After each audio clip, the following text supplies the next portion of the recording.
Ostensibly for the purpose of inspecting her slaves, but in reality to see Tarzan, with whom she is deeply infatuated, Atea, the White Queen of Tohr, visits the jewel pits to which the ape-man and O'Rourke have been condemned to slavery since the escape of D'Arnot and Uka from the city. While there, the elephant upon which Atea and Jeanette are mounted takes fright and bolts.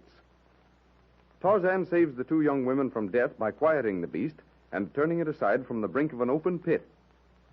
Again, the queen attempts to persuade the ape-man to accept the kingship of Tohr and herself as his mate, and again Tarzan puts her off.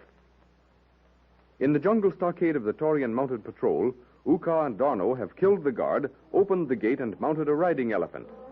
As they urge their slow-moving beast toward the gate and freedom, the Taurians, having been aroused by the guard's death cry, rush forward in a body to head off the fugitives.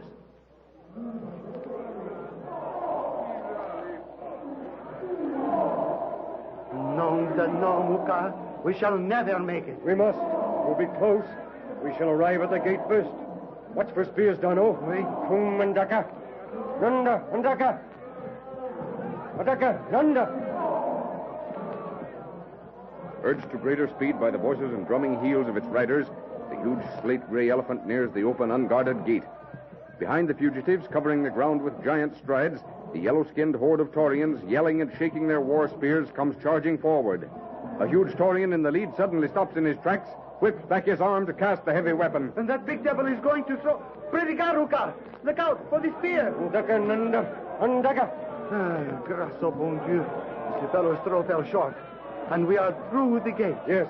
In a moment, we have outdistanced them. Voyez, they are running to the other elephants.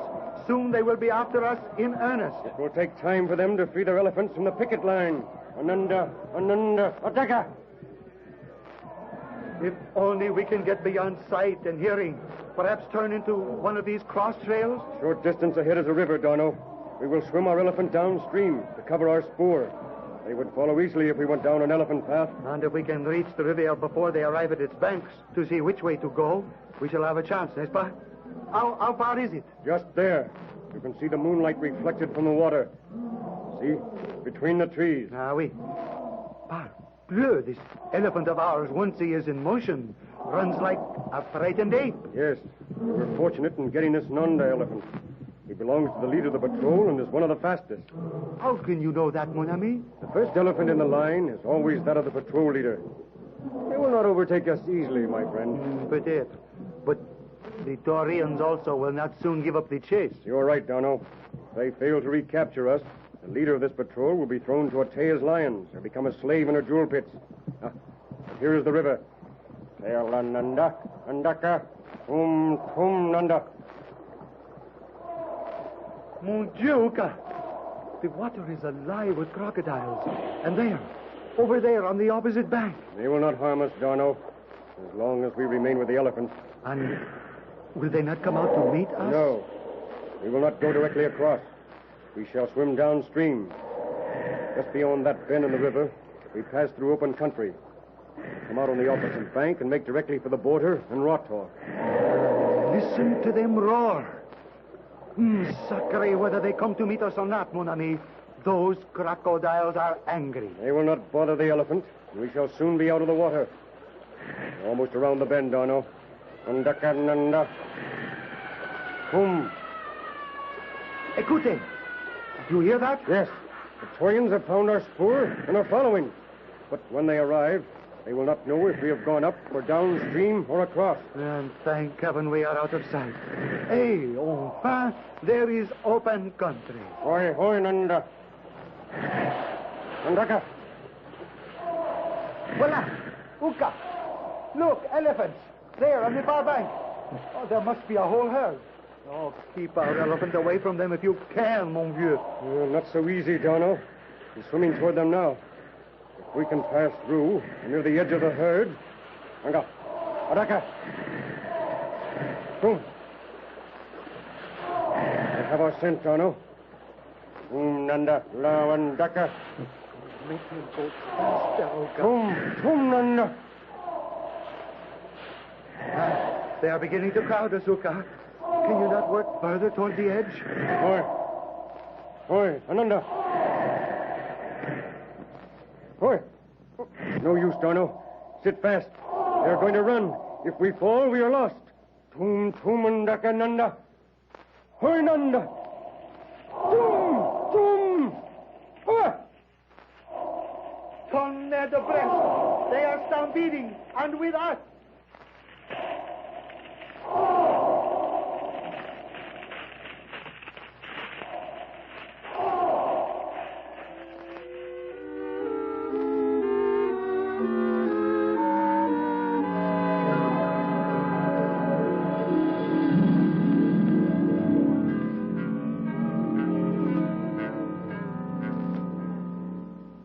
In the jewel pits, under the watchful eyes of the yellow-skinned guards, Tarzan and O'Rourke bend side by side to the steady swing of their heavy picks. Nearby, Kailuk, the Ratorian slave, toils as he watches the guards from the corners of alert eyes.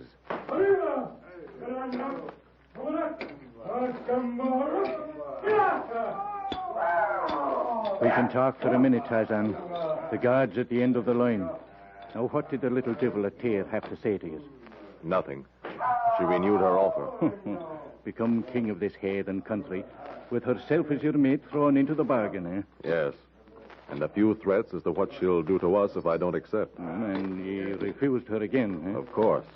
And made her a counter-proposal, which she refused. Faith, and has the hussy no decency at all.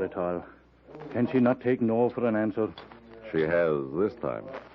So I am to be killed in my fight with Mungo. You and Jeanette, Darno, and Uka, when they're recaptured, go to the Fires of Tohr. The lieutenant and Uka, If they're not caught yet, they must have got clear away. I wonder where they are by this time. Well, on their way to Rator, I hope. If they'd been caught, she'd have told me. Faith, yes. If only to gloat over you. Did Tohr give you any idea when Jeanette and I go to her heathen stove? You are to watch Mungo kill me first. Oh, And when do you fight the brute? She didn't say, definitely. What do you think of this feller, Mungo? Do you believe you can bait him? He's strong and big as an ox. Oh, I don't know. I'm not worried about it. When the time comes, I'll defend myself. You'll have to do more than that, my lad. You challenged him to fight, and look, Kyle looks signaling to you.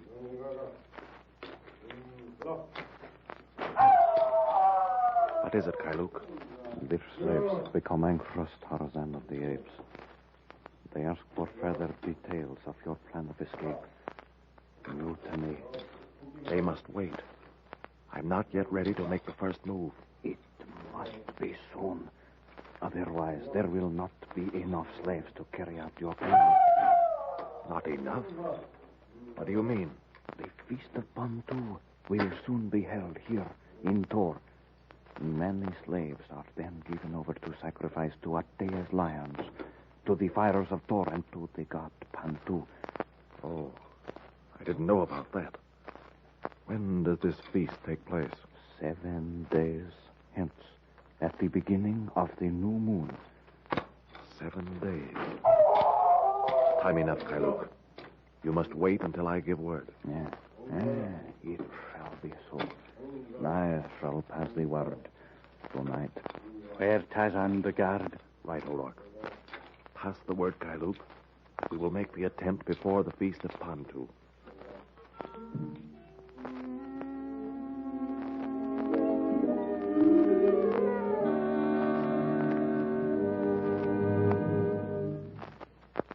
Meanwhile, in Atea's chamber in the palace, the White Queen vents her wrath on Jeanette and Wong Tai at Tarzan's cool indifference to her repeated advances. Do not stand there staring, woman. Go, bring me my fence. Yes, Your Majesty, at once. And you, Wong Tai, instead of grinning like a Chinese idol, suggest something. How may I bring this Tarzan to his knees? The unapproachable one might accept his word that he will return once he has taken Janet and Terence O'Rourke out of the jungle. You forget Lieutenant Darno and Uka when they are recaptured. The sense, Your Majesty. Be silent, woman. No, Wong Tai. He would never return. It is written that if one rejects the iron, one shall never make the steel. You mean? Only that this person is convinced of the fact that once Tarzan has given his word, He will not break it. Then you are wanting in your knowledge of the character of men, my friend. Repeat that in English, that I may understand. It was the advice given to his pupils by Tao Tzu, the great Chinese philosopher. It means, slowly must you learn that your knowledge may be certain. Your proverbs are childish. They do not interest me. I bow before the subtle and esteemed wisdom of the present. I am not a fool, Wang Tai, nor am I blind. It is in your mind to accompany these people away from Thor, should I permit them to leave. Is that not so? I, heaven-born? This person has not considered such an eventuality. However, why not permit Tarzan to accompany his friends under the escort of a strong guard of your warriors to ensure his return? No, he shall not leave here, with or without my warriors. Nor shall he go with you, Jeanette Burton. Nor would I agree to his sacrificing himself for me, Atea, under any conditions. You would rather see Mungo kill him? I'm not sure that Mungo can harm Tarzan. So you say. Yet your eyes, your actions speak differently. You are afraid. Afraid that your Tarzan will be killed. And he will be, I assure you of that. Yet you may save him, my dear. I? If How? of his own free will he remains here with me. I shall not permit the combat to take place. And you will go free. And Terence O'Rourke? He also, of course. But what if Tarzan does not agree? Then he will die in the public arena. O'Rourke and those two who think they can escape my warriors shall be warmed by the fires of Tohr. And you, my dear, shall become the mate of Mungo.